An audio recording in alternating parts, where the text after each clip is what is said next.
Welcome to the other side. I'm your host, Joe Thatcher. Welcome to part 2, spooky ghost stories from all 50 states. On part 1, we had left off at Maryland. So without further ado, let's jump right in, shall we? With thick cypress swamps fringing a black river, the Pocomoke Forest on Maryland's eastern shore has birthed several ghostly legends.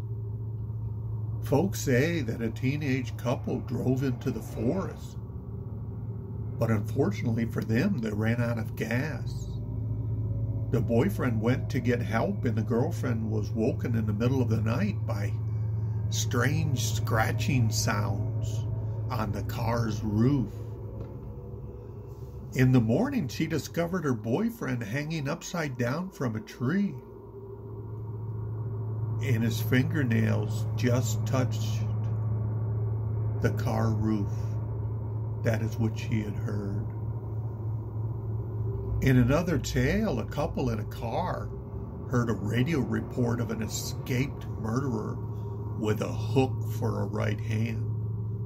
The girl noticed a strange sound outside the car, and when she opened the door just to peek out, a metal hook was hanging from the car handle. Locals also talk of fireballs erupting from thickets and 6-fingered sea captain who killed his adulterous wife and bastard child in the forest. Late at night, the baby's wails still echo through the trees into the forest.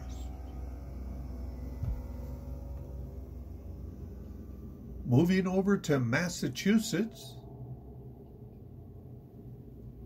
Minnow's Ledge, a tiny outcropping of rock rising from the sea a mile off the coast from Cohasset, was a ruthless destroyer of ships and sailors alike. Incredibly, between 1695 and 1754, the ledge had claimed 80 ships and drowned 400 men. But at that time, no one knew how to build a lighthouse on such a peerless sliver of rock in the middle of the sea 1 mile out. Finally, in 1850, Massachusetts erected a small granite beacon tower on 9 cement pylons grounded on the ledge. 1 year later, a furious nor'easter hit and set the tower just swaying back and forth. During a lull in the storm, the lighthouse keeper rowed to the mainland, leaving his 2 assistants behind to man the beacon. Townspeople on the shore heard the lighthouse bell ring furiously for help. Perhaps as a final goodbye from the assistants. In the morning, the tower was gone, toppled into the sea. The assistants' bodies washed up days later. They both had the look of terrors on their face. Passing fishermen say they can still hear their ghost crying out in the night for help, which never came in life. The Mitten State, Michigan. Be careful where you roam at night in western Michigan. The melonheads might come after you. They're said to haunt the woods near Saugatuck. These childlike figures have oversized heads and small beady white eyes with irises barely visible above the lower eyelid. They might knock on your car window, or they might stalk you as you walk the dog. Some speculate that the melonheads were children in the late 19th century who had escaped a local hospital where a doctor had been conducting terrible experiments on them. Be especially wary if you're a young couple making out in a parking lot. The mellingheads like to tap on the windows to get your attention.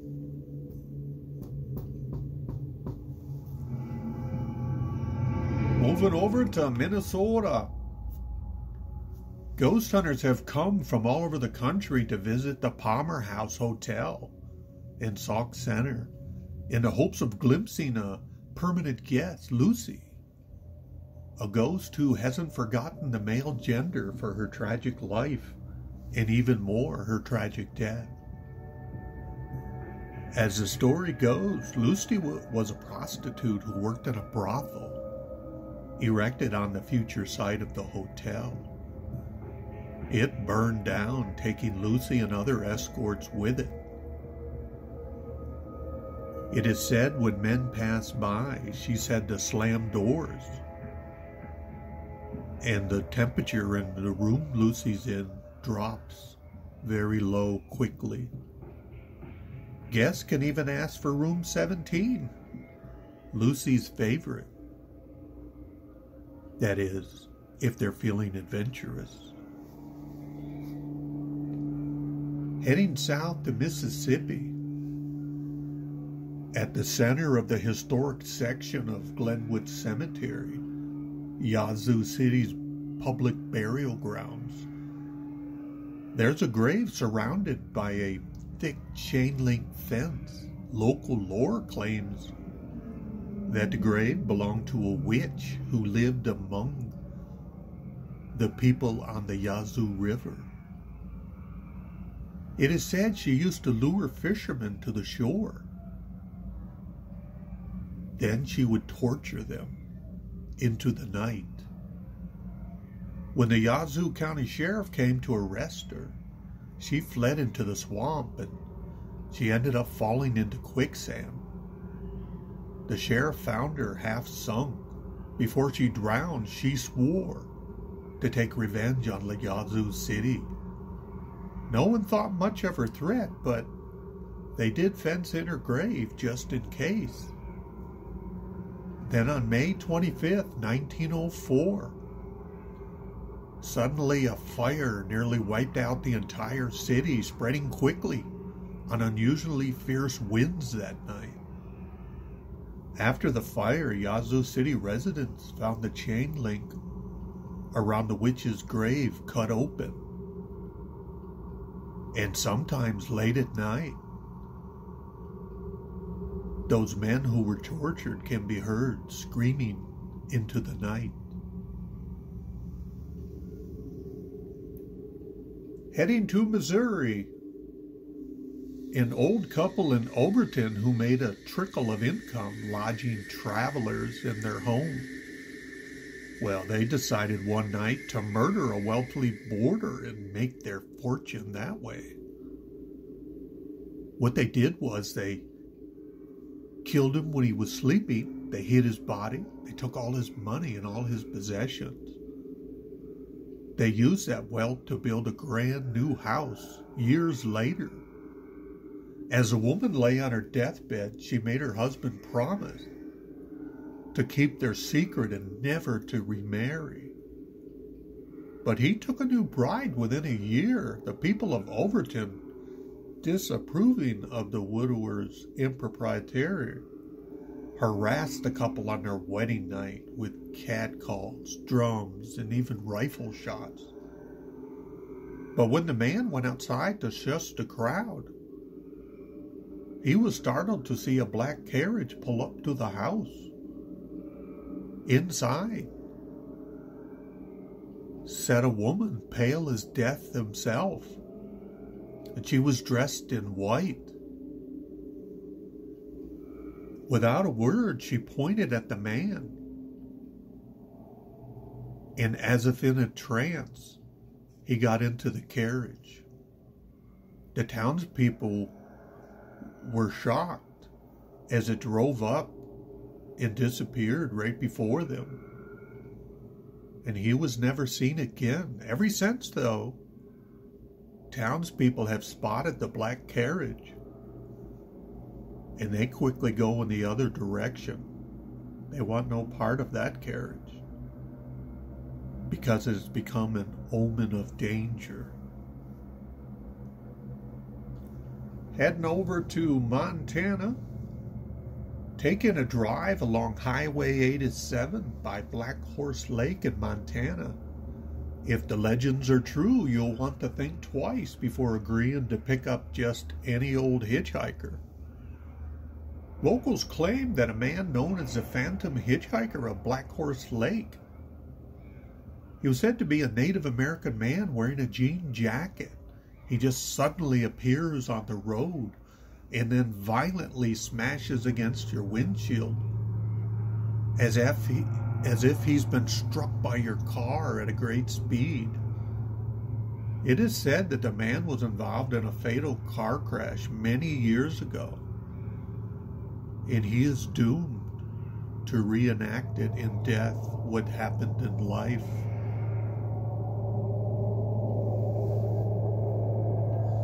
Nebraska.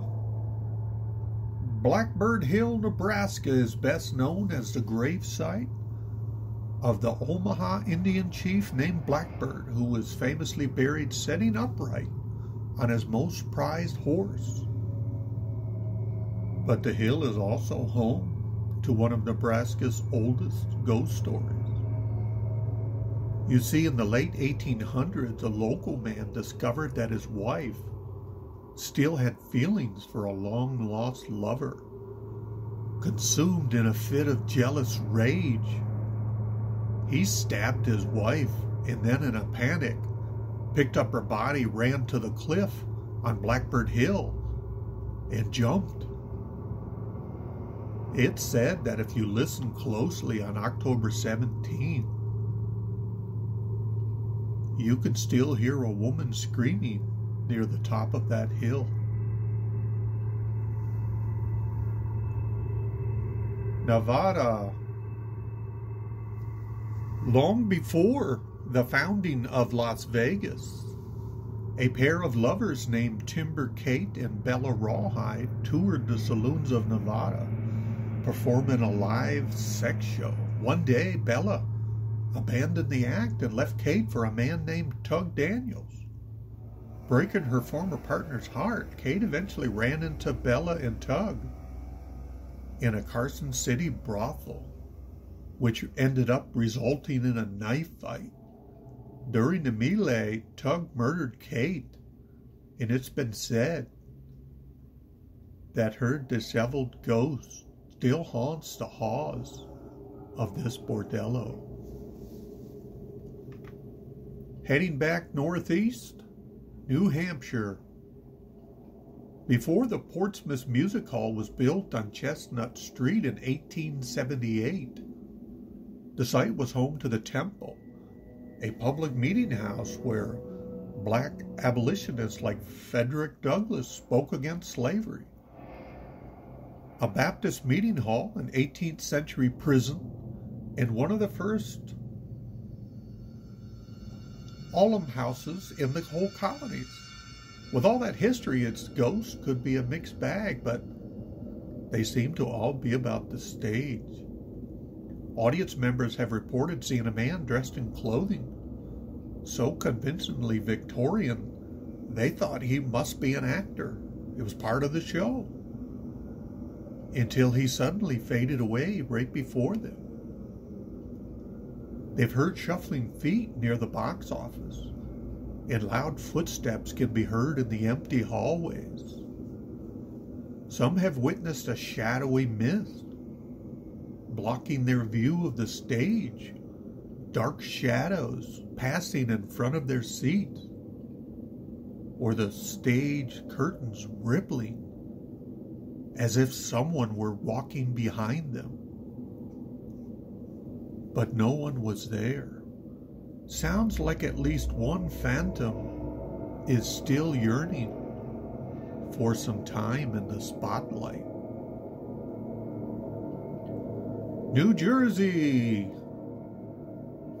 Manuel Ronda, a sugar baron living in the wealthy New Jersey enclave of Alpine, wanted to do something nice for his wife, Harriet. In 1910, he built a tall Gothic stone tower to give her a view of the New York City skyline. But the Jester's lost its charm when, sitting atop the tower one day, Harriet spotted Manuel with another woman. With years of fears and suspicions confirmed, Harriet grew despondent and leapt from the tower. Afterward, every time Manuel walked up its stairs, he heard footsteps and sobs. He's even felt the push of a cold, angry hand. Overcome with guilt and fear, Manuel walled up the tower, vowing that no one should ever climb it again. After his death in the 1950s, construction crews came to tear the tower down. But after several men fell to their deaths, they left the building as it was. New Mexico. In the Wild West days, Johnny, a lieutenant posted at Fort Union, fell in love with a flirtatious woman named Celia. One night, as the two danced at an officer's birthday party, a messenger burst in to announce an Apache raid. Fearing he might not get another chance, Johnny immediately proposed to Celia, who said, "Yes, yes," and promised that if he didn't return, she would never marry. Some soldiers died in the fight, including Johnny. Despite her promise, Celia soon married another man. At their wedding ball, a ghoul in uniform appeared, a gash on his head and fire in his eyes. He pulled Celia from the arms of her new husband as the musicians played. Johnny's spirit danced Celia around the room. She grew pale and died in his arms. Faithful in death, Celia's ghost can still be heard weeping over Johnny's grave. New York. We're up to New York. The first recorded murder trial in American history dates all the way back to 1800, when New Yorkers discovered the body of Gilma Sands in the Manhattan Well in Soho. Rumors quickly spread that Sands had been murdered by Levi Weeks, an alleged lover who lived in the same Greenwich Street boarding house as Sands did. Levi was a brother of Ezra Weeks, a prominent New York City architect who designed landmark buildings like the Hamilton Grange. With his brother's help, Levi hired an all-star defense team that included Alexander Hamilton and Aaron Burr, and beat the charges. Ever since, people have reported strange shrieks and flashes of light emanating from that well, which remains untouched in the basement of a clothing store at 129 Spring Street. North Carolina. The infamous pirate Blackbeard, whose real name was Edward Tage, is said to haunt a cove on Ocracoke Island in the Outer Banks, where he was executed by members of the British Navy in 1718. Blackbeard's head was severed and hung from the bowsprit of one of the British sloops, and his body tossed overboard. The body seemed to swim around the ship several times before succumbing to its watery grave. Some tales say that a headless figure has been spotted, splashing around in the small sheltered bay, which is known as Teach's Hole.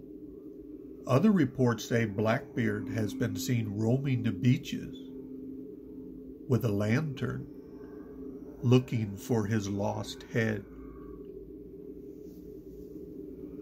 North Dakota. Once a thriving pioneer outpost, today Sims is a ghost town in more ways than one. Its only permanent resident is a spirit known as the Gray Lady of Sims. She's said to be the wife of a minister of the Evangelist Lutheran Church, one of only a few buildings remaining in town, but according to legend, she suddenly fell ill and died in the church parsonage sometime between 1916 and 1918, after which her husband married her sister and left the region.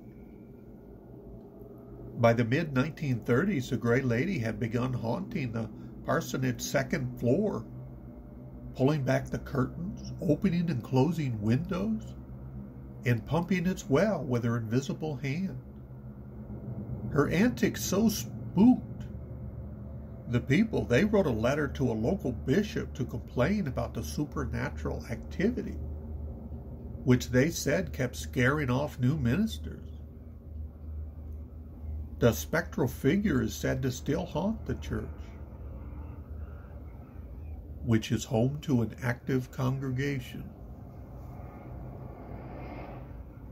Ohio, the darkest, most desolate stretch of the Marietta and Cincinnati Railroad ran through Moonville, Ohio. According to local legend, and epidemics once spread through the tiny community, and trains were forbidden from stopping there. Running low on supplies, residents sent a volunteer with a lantern to flag down a cargo train on the edge of town. The idea was that the train's conductor would start to slow down after seeing the man outside town and come to a stop by the time he cleared the passage. But the plan never had a chance to come to completion. The volunteer was late getting to the tunnel, and the oncoming train struck and killed him where he stood.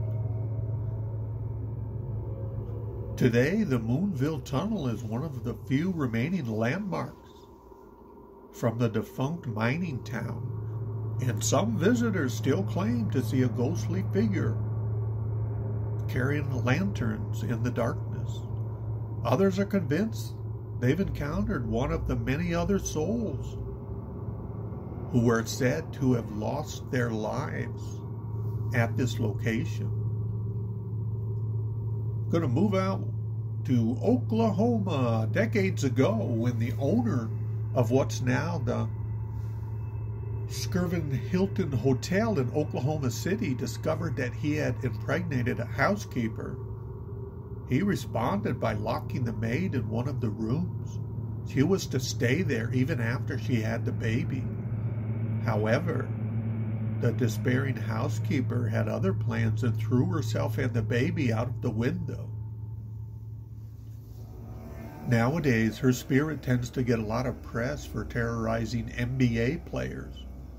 Opponents of the Oklahoma City Thunder typically stay at the century-old hotel, and athletes have reported hearing a baby's cry in their rooms and knocks at their doors. They've also seen drawers open and close without any reason. Doors, too. The New York Knicks once blamed a loss on a restless night caused by the prank-playing spirit.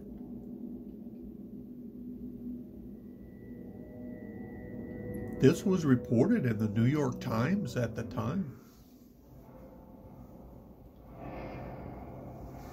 I hope you've enjoyed tonight's offerings on part 2 of the spooky ghost stories from all 50 states. In part 3, we will take up with Oregon. Until next time.